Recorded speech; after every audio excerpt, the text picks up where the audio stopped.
So here's one of the biggest root reasons of why humanity, even believers, are where they're at in this point in time. So this is Matthew 16, and it says, "And in the morning today you say it will be stormy, for the sky is red and overcast. You know how to interpret the appearances of the sky, but not of the signs of the times. A wicked and adulterous generation demands a sign, but none will be given except the sign of Jonah." Then he left them and went away. So it's a wicked and adulterous generation. You guys, you let's be real for a minute.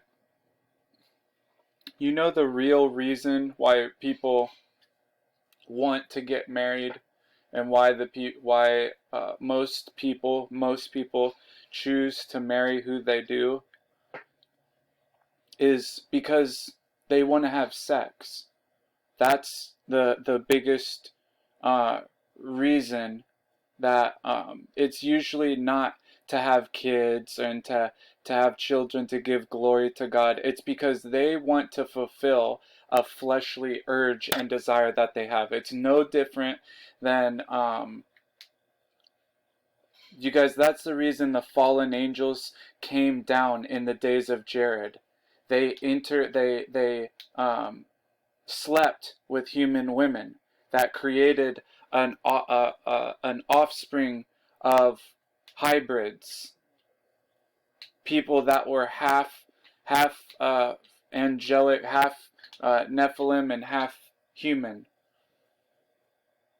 And so you guys think about that. Really think about that and think about humanity right now. What is the reason that people want to get married and um, to to get married? It's usually because they think that person is attractive and they want to have sex with them. That's really what it comes down to.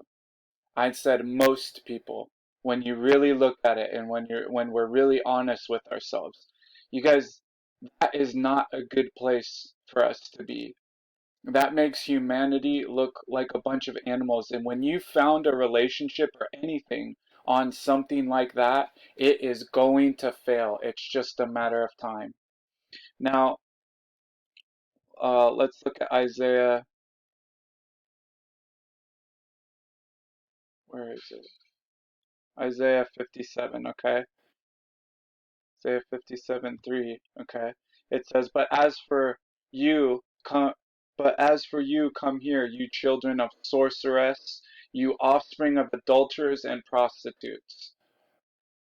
Look at how I said most again, most children in this age group, how they were conceived, right?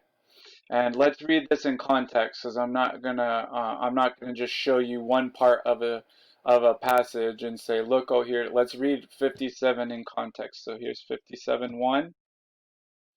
Says, "And a righteous person perishes, but no one takes it to heart. Devout people are taken away, while none understands that the righteous are taken away from calamity." The righteous are taken away from calamity. 57:1.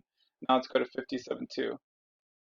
Oh, I can't read 57:2. This is the actual scroll of Isaiah. Let's go 57:3. "But as for you, come here, you children of sorceress, you offspring of adulterers and prostitutes." Sorcery is can be the just rebellion and or witchcraft. It can be pharmakia. It's different things. And mostly how sorcery is practiced these days is through pharmakia, pharmaceuticals. 57:4. "Whom are you mocking, and against whom do you make a wide mouth and stick out your tongue?" Have you ever seen those images, those pictures of Barack Obama or Miley Cyrus sticking their tongue out? "Are you not children of transgression, the offspring of lies?"